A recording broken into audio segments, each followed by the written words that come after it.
babalikan ang mga namayagpag na awitin, isa ang mga awit na aktor ang sigurado kung pasok sa listahan noong kapanahunan niya. Tinagurian din siya na Jukebox King at Plaka King ng kanyang era. Tara, samahan niyo akong balikan ang naging karera niya sa musika at pelikulang Pilipino.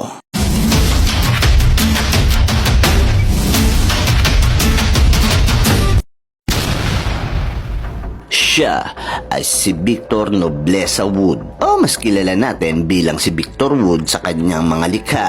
Ipinanganak noong February 1, 1946 sa Buhi, Camarines Sur. Ang kanyang mga magulang ay si Sergeant Kaki Wood na kanyang ama at ang kanyang ina ay si Rosario Nobleza na kilala din sa tiyangsaring sa kanilang lugar na nagtitinda ng mga herbal na gamot at pabango. Lumipat sila sa Bustillo, Sampaloc at doon na siya lumaki, pero madalas na mag-isa lang siya dahil ang kanyang ama ay laging wala at ang kanyang ina naman ay naiwan sa buhi. Dahil sa kahirapan ay hindi nakapagtapos ng pag-aaral ang ating bida, kaya madalas siyang nakakatanggap ng pambubuli sa iba na isa daw siyang bobo dahil kahit high school ay hindi niya nagawang tapusin. Bata pa lang ay madiskarte sa buhay si Victor.